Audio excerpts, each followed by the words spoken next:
Assalamualaikum warahmatullahi wabarakatuh. Alhamdulillahi rabbil alamin wassalatu wassalamu ala asyrafil anbiya'i wal mursalin wa ala alihi wa sahbihi ajma'in.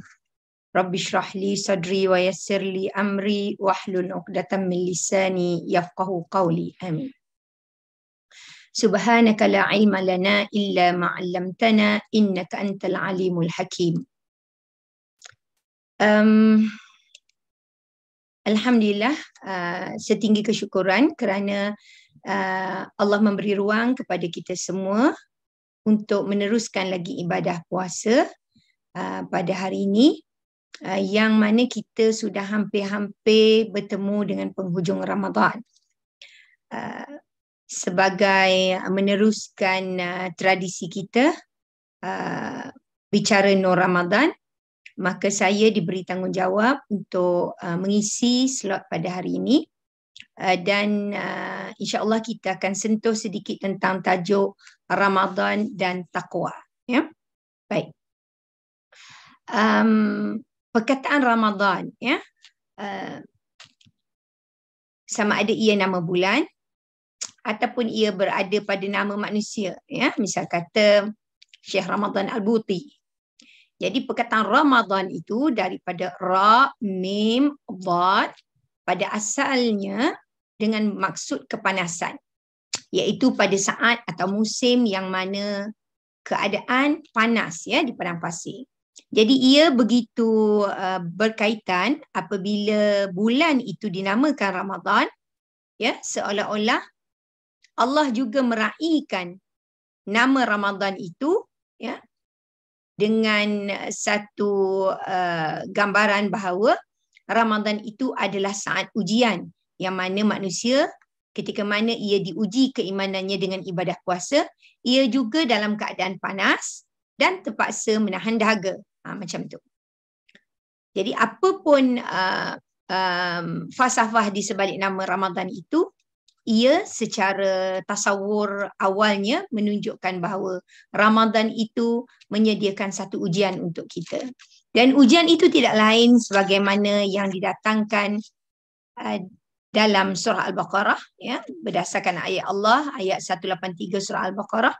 A'udzubillahi minasyaitonirrajim. Ya ayyuhalladzina amanu kutiba alaikumus siyamu kama kutiba alal ladzina min qablikum la'allakum tattaqun. Wahai orang yang beriman, kutiba, ya, diwajibkan, ya, diwajibkan ke atas kamu, ya, furidah, diwajibkan ke atas kamu berpuasa sebagaimana puasa itu diwajibkan juga kepada orang-orang yang terdahulu sebelum kamu. Jadi maqasidnya apa? Maqasidnya adalah mudah-mudahan kamu mendapat ketakwaan ataupun supaya kamu menjadi orang yang bertakwa. Jadi matlamat akhir ataupun maqasid daripada ibadah Ramadan itu iaitu ibadah siyam dan qiyam kita adalah mencapai takwa. Jadi sebab itulah perbincangan kita pada hari ini dalam tajuk Ramadan dan takwa. Jadi perkataan takwa itu selain daripada sebelum kita bicarakannya mungkin dengan cara yang lebih berat, perlu kita hayati, ya, kita berikan, kita sendiri menghayati dan kita berikan penghayatan itu kepada anak cucu kita. Bila Ramadan itu datang, ya, Ramadan itu disambut dengan perasaan keterujaan. Ahlan ahlan ya Ramadan, ya, sebagaimana para sahabat, para salafus saleh menyambut Ramadan itu dengan penuh rasa begitu mendambakan sekali kehadirannya, yang mana disebutkan dalam riwayat 6 bulan sebelum kedatangan Ramadan, para sahabat telah pun mendoakan mudah-mudahan mereka sampai ke bulan Ramadan, yang mana Ramadan itu bulan bonus, ya, bulan yang di mana semua ibadah umum dan ibadah khususnya digandakan. Ada dengan gandaan 70, ya, kalau pada waktu biasa digandakan 10 kebaikan, kebajikan, hasanat yang dibuat oleh manusia, diganda 10, ini digandakan 70. Amalan fardunya, amalan wajibnya. Bahkan ada setengah amalan itu digandakan sampai mungkin 700 kali ganda seperti sedekah. Dan mungkin ada yang sampai tak terhitung gandaannya. Sebagaimana ibadah puasa itu sendiri yang dijanjikan oleh Allah SWT dalam satu hadis qudsi, wa ana ajzi bih, dan aku sendiri yang akan memberi ganjaran. ya, dengan ibadah puasa tadi. Jadi bagaimana ibadah itu diganjarkan, tidak ada siapa pun yang boleh memberi jawapan. Maknanya besarnya ganjaran itu di sisi Allah SWT. Kerana Allah dengan sifatnya yang maha lembut, ya, Allah sendiri merasa belas ihsan dengan penuh kelembutan kerana hambanya meninggalkan makan dan minum dan segala perbuatan yang menimbulkan syahwat dan perbuatan yang boleh membatalkan puasa hanya semata-mata kerana Allah, sekalipun ia pada saat tidak ada orang yang melihatnya. Jadi begitulah penghargaan yang Allah Subhanahu Wa Taala berikan kepada hamba-hambanya yang berpuasa. Jadi berdasarkan kepada tasawur yang diberikan oleh para salafus saleh, yang mana mereka itu sangat teruja menyambut Ramadan, begitulah juga kita kena didik generasi kita, anak cucu kita, supaya mereka juga teruja menunggu-nunggu kedatangan Ramadan.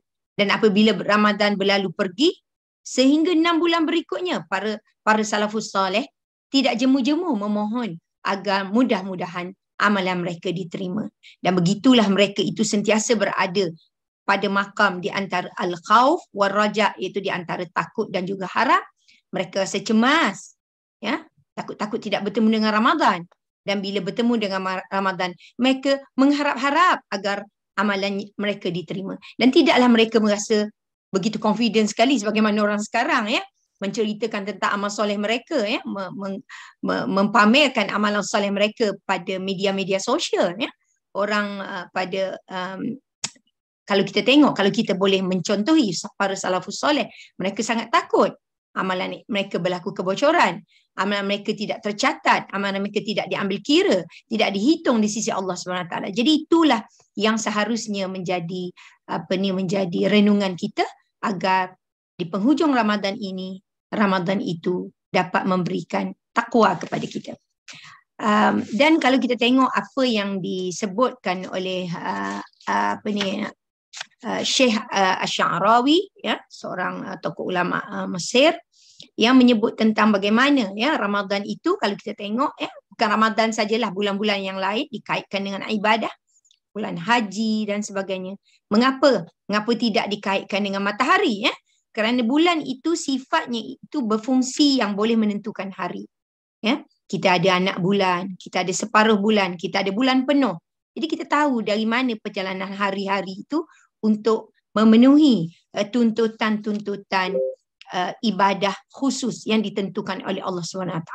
Dan begitulah betapa selarinya antara ayat-ayat Allah, ya, arahan-arahan Allah, khitab Allah dalam ayat-ayatnya, iaitu ayat-ayat yang makru'ah melalui Al-Quranul Karim, dan juga ayat-ayat manzurah, ayat-ayat kauniyah, ya, seperti kejadian bulan, ya, agar dan perkara itu memberi impak, ya, kepada kita, dengan jika kita mampu membuat renungan, jika kita mampu mengkaji ilmu-ilmu lain seperti ilmu falak dan sebagainya, akan menambahkan keimanan kita tentang kewajipan ibadah-ibadah yang terkait dengan masa.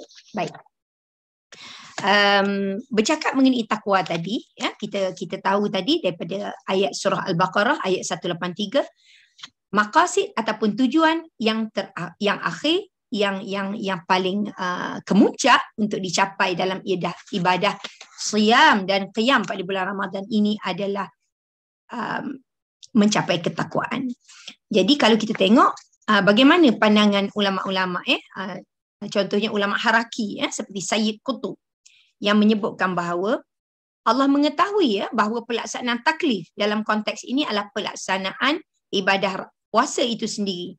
Ya, satu perkara yang mana jiwa manusia itu memerlukan pertolongan, memerlukan dorongan, memerlukan rangsangan, ya, agar manusia itu dapat melihat faedah dan hikmah dan nikmat yang akan diperolehi di sebalik sesuatu ibadah. Pada secara umumnya, ya, bagi orang awam tentulah satu perkara yang tidak menyeronokkan ketika mana kita ditahan daripada makan, minum, dan juga mungkin ditahan daripada syahwat masing-masing, ya. Tidakkah itu menjadi satu sekatan untuk manusia yang dari kalangan orang-orang yang jahil? Tetapi setelah dididik, ya, dengan keimanan, dengan ilmu, maka kita akan menjadi manusia yang tunduk patuh agar ibadah tadi dapat mendidik bukan saja fizikal ataupun jasmani, tetapi juga rohani kita agar menjadi tunduk patuh dan bertakwa kepada Allah SWT. Sebab itulah ayat tadi bermula dengan seruan dengan penuh kelembutan, kasih sayang. Ya ayyuhallazina amanu, wahai orang-orang yang beriman. Ya. Jadi supaya manusia itu mengingatkan manusia itu tentang hakikat mereka yang semula jadi, iaitu mereka itu adalah terdiri daripada orang-orang yang beriman. Jangan pula bila didatangkan seruan, wahai orang-orang yang beriman. Ya.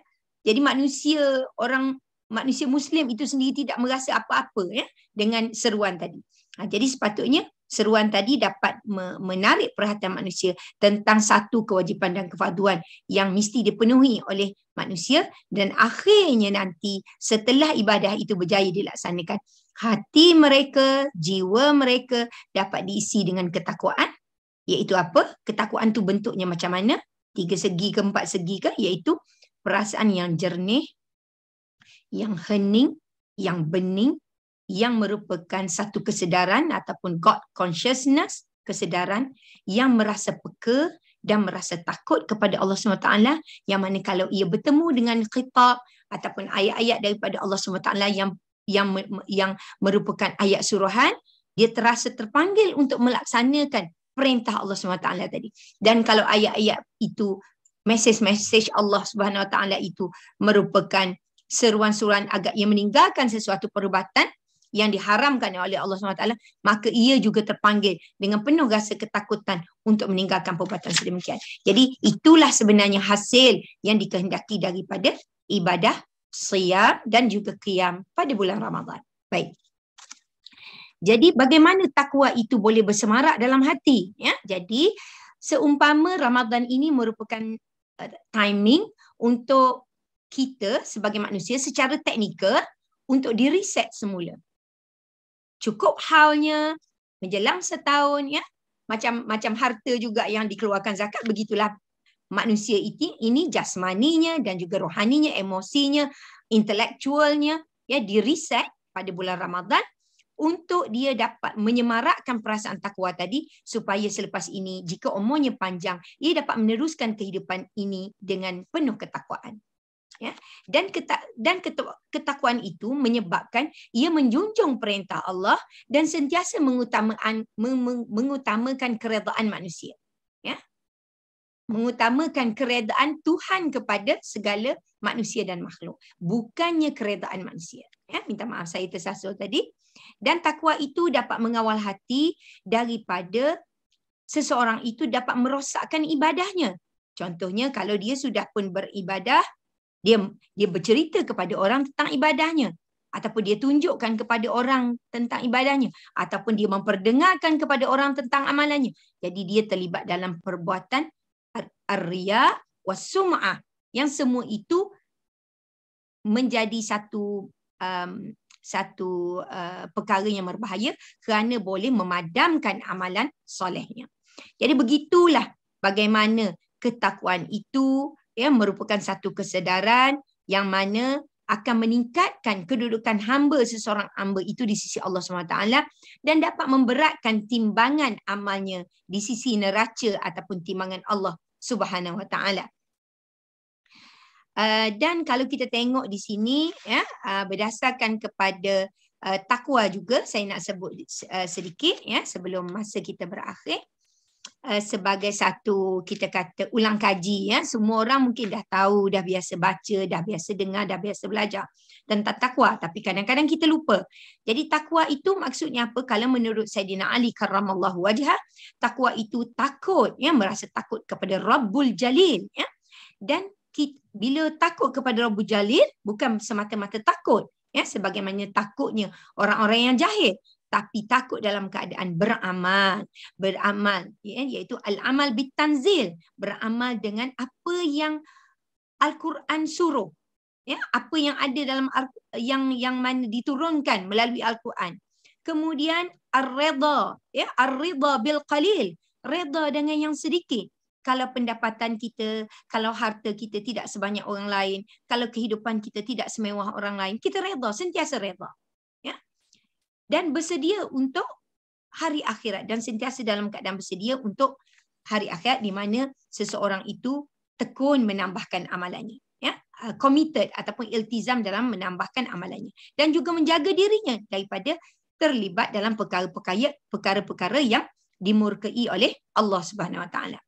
Kemudian disebut juga faktor, ada 2 faktor, ya, kalau kita tengok dalam tulisan Dr. Aid Al-Qarni, ya, yang terkenal penulis buku La Tahzan, menulis bahawa terdapat 2 faktor yang boleh meraih ketakwaan daripada ketakwaan, ya, kepada Allah Subhanahu Wa Taala. Yang pertama, merasakan pengawasan Allah, merasakan ia berada dalam musyahadah, ya, Allah sentiasa menyaksikannya, Allah sentiasa muraqabah, sentiasa berada dalam pengawasan Allah Subhanahu Wa Taala. Jadi merasakan pengawasan daripada Allah Subhanahu Wa Taala, zat yang Maha Esa lagi Maha Tunggal, yang sentiasa mengawal dirinya. Yang pertama, ya, faktor yang boleh meraihkan ketakwaan. Yang kedua, setelah merasa diperhati, setelah merasa ditakuti, bukan semata-mata merasa ada kamera tertutup saja, ya, CCTV, tetapi buat tak tahu je, ignore je, ya. Tetapi bukan begitu. Yang kedua, faktor yang kedua, melaksanakan ibadah-ibadah wajib serta ibadah sunat dan segala bentuk ketaatan dan menjauhi segala kemurkaan. Jadi begitulah 2 faktor yang insya-Allah seseorang itu dapat mencapai ketakwaan sebagaimana yang disebut dalam ayat berkaitan ibadah puasa tadi. Dan akhir sekali, ya, kita nak sentuh juga tentang hikmah berpuasa, dan mudah-mudahan puasa tadi dapat menjana ketakwaan kita kepada Allah Subhanahu Wa Taala. Kita sebut sedikit di sini, ya, yang pertama sekali, ya, puasa itu kalau kita tengok dalam kitab fiqh manhaji, puasa yang sempurna menyedarkan hati orang yang beriman bahawa ia sentiasa dalam perhatian Allah yang kita sebut tadi, ya, muraqabatullah. Yang kedua, ya, bulan Ramadan ini antara bulan kalau kita tengok merupakan bulan suci, ya, di antara bulan-bulan lain pada dalam tempoh setahun, dan bulan ini sepatutnya hikmahnya adalah untuk manusia ataupun setiap hamba itu memberi tumpuan untuk melakukan ibadah khusus, memberi tumpuan kepada ibadah khusus agar mereka dapat memanifestasikan benar-benar erti kehambaan ataupun pengabdian kepada Allah SWT, ataupun ta'bud kepada Allah SWT, ataupun ubudiyah kepada Allah SWT. Yang ketiga, ya, kalau kita tengok hikmah puasa juga yang ketiga dapat menahan kita daripada kekenyangan yang berterusan. Bagi orang yang ada duit, bagi orang yang kaya, yang ada harta, mungkin dia tidak pernah ada masa yang terputus bekalan. Jadi tidak ada sebab untuk ia merasa lapar. Maka puasa ini dapat menahan ataupun kita kira beri satu masa untuk berjeda seketika, pause, ya, daripada kekenyangan yang berterusan. Kerana kekenyangan yang berterusan itu boleh mengeraskan hati dan menyuburkan sifat-sifat nifak, ya, malas beribadah, suka kepada perkara-perkara syahwat akibat daripada kekenyangan tadi. Kerana bila jasmani kita terpenuhi oleh kekenyangan, ya, bila jasmani kita terpenuhi oleh kekenyangan, maka apa yang datang selepas itu adalah kemalasan. Kemudian yang keempat adalah dari sudut pembangunan masyarakat, oleh kita bina kasih sayang di antara masyarakat, saling batu-membatu, bahu-membahu, merasa terpanggil untuk membantu yang lain, ya. Kita ada macam-macam kempen, ya, iftar for the needy dan sebagainya. Jadi itu juga membawa kepada hikmah berpuasa. Kemudian yang kelima, hikmah berpuasa adalah kita dalam bulan puasa ini kita ada satu kesedaran untuk sentiasa melawan, ya, hasutan dan juga kehendak hawa nafsu kita yang selama ini 11 bulan sebelumnya sentiasa dilatih oleh syaitan, ya, untuk sentiasa tidak liar daripada perintah dan juga ketaatan kepada Allah SWT. Jadi hikmah bulan Ramadan ini datang sebagai satu tempoh kita berada dalam training untuk menahan diri daripada perkara-perkara yang boleh mendorong kepada kemurkaan Allah SWT. Dan kemudiannya lagi yang keenam juga, puasa juga boleh mendatangkan kesihatan. Sebagaimana hadis Nabi, sumu tasihu au kama qala. Berpuasalah kamu, pasti kamu sihat ataupun nescaya kamu sihat. Jadi begitulah sifat puasa itu sendiri. Secara fizikalnya dapat membantu sistem badan untuk reset juga supaya akan berlaku kebaikan-kebaikan tertentu dari sudut kesihatan.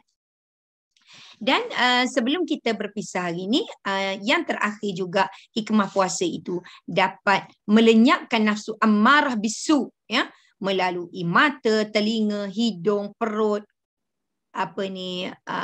kemaluan manusia dan sebagainya. Ya. Jadi semua itu dapat dikawal, ya, dikawal dan juga diajar, dilatih supaya jadi tunduk dan patuh kepada Allah Subhanahu Wa Taala.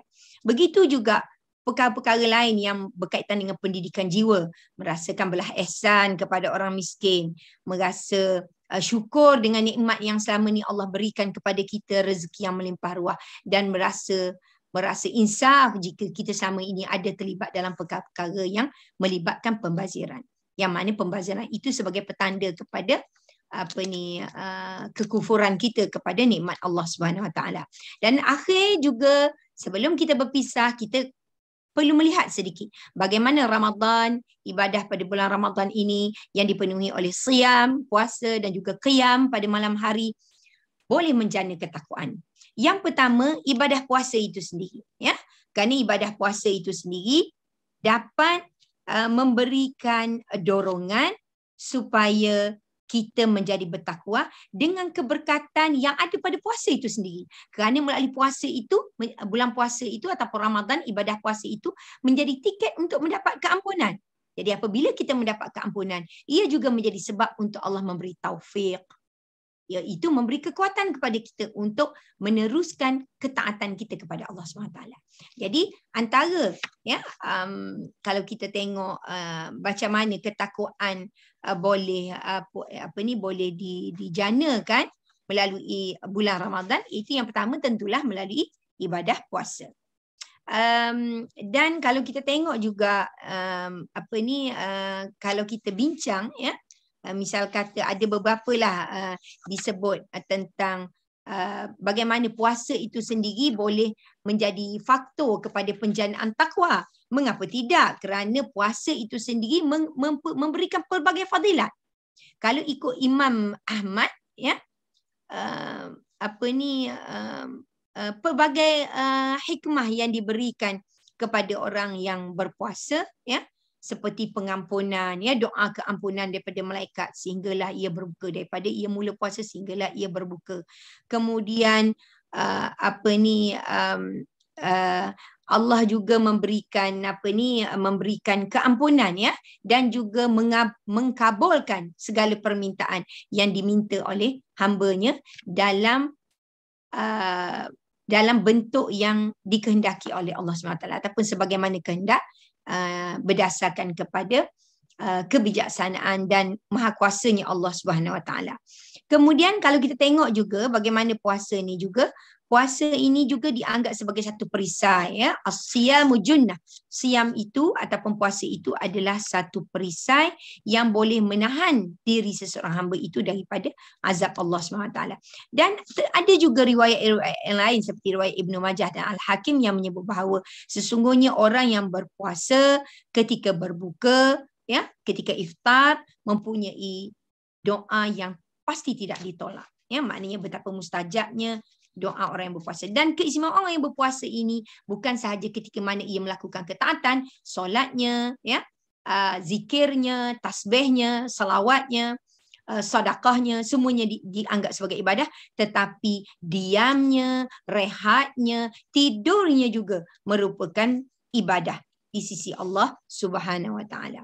Dan kalau kita tengok tadi yang pertama, ibadah puasa itu sendiri boleh menjana ketakwaan kerana pada siangnya ada siam, iaitu puasa, pada malamnya ada qiyam.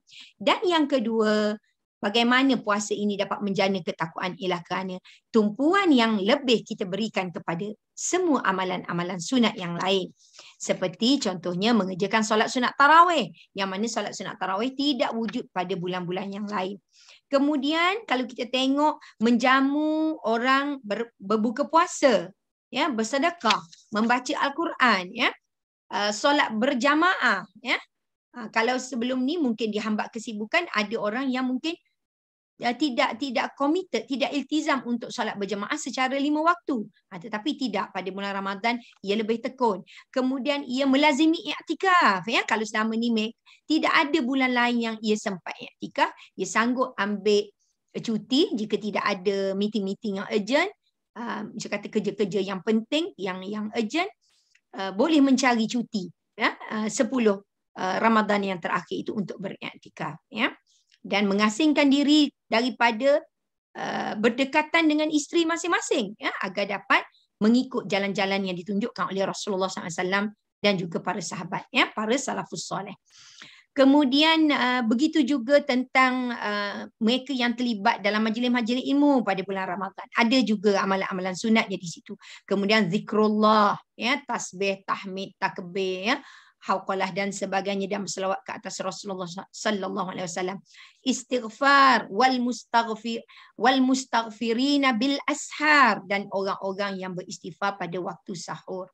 Jadi begitulah banyaknya peluang. Kemudian menjaga adab berpuasa, menolong orang susah, menziarahi pesakit, menziarahi orang yang sakit. Kemudian pada bulan Ramadan ni kita tengok ramai sekali hamba-hamba Allah yang gugur, ya, iaitu yang meninggal dunia. Kita menziarahi jenazah, kemudian solat jenazah, mengiringi jenazah ke kubur. Jadi semua itu adalah amalan-amalan sunat yang menambahkan lagi saham akhirat kita, dan akhirnya dapat meningkatkan kedudukan kita di sisi Allah SWT kerana meningkatnya ketakwaan tadi. Dan sebagai penutup, ya, Dr. Wahbah Az-Zuhaili, ya, almarhum Dr. Wahbah Az-Zuhaili dalam buku Al-Fiqhul Islami wa Adillatuh berkata, puasa merupakan madrasah yang terbesar. Jadi sebab itulah kita kena didik anak-anak dan cucu-cucu kita untuk mencintai Ramadan. Dan bila mereka mencintai Ramadan, secara automatik mereka juga mencintai ibadah-ibadah yang berlaku pada bulan Ramadan, yang menyebabkan mereka boleh istiqamah di luar Ramadan. Dan mereka juga boleh mencintai amalan sunat, ya, puasa sunat yang berlaku pada bulan Ramadan.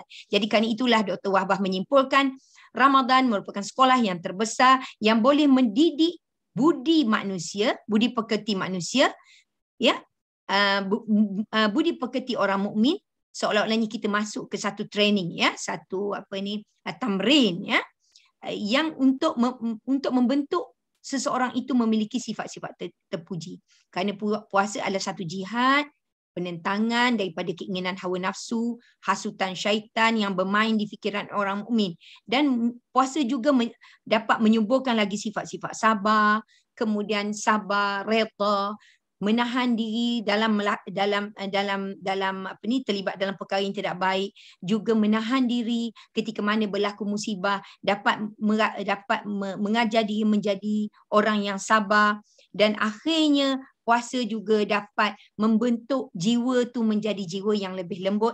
Dan akhirnya disebut juga oleh Luqmanul Hakim kepada anaknya, wahai anakku, apabila perut penuh dengan makanan, pemikiran menjadi lesu, kebijaksanaan ataupun hikmah menjadi kaku, maka dan anggota juga jadi malas beribadah. Jadi sebagai kesimpulan, puasa itu tidak lain daripada kata kunci ketakwaan.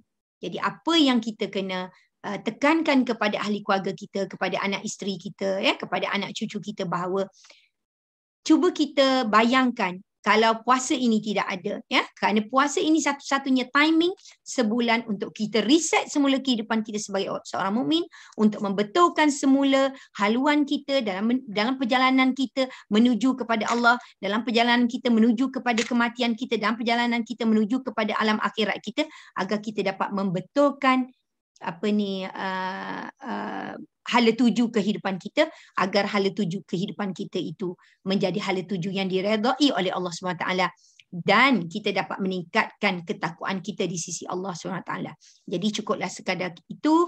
Mudah-mudahan kita dapat manfaat kita bersama dan mudah-mudahan kita sentiasa melazimi doa yang diajarkan oleh Rasulullah SAW dan juga menjadi amalan para sahabat pada bulan Ramadan ini, iaitu Allahumma innaka afuwun tuhibbul afwa fa'fu anni ataupun fa'fu anna, dan juga Allah maj'alni min utaqaika minan nar, ya Allah jadikanlah kami ini di kalangan orang-orang yang dibebaskan daripada api neraka. Jadi cukuplah sekadar itu. Aqulu qauli hadza wa astaghfirullahal azim li wa lakum. Assalamualaikum warahmatullahi wabarakatuh.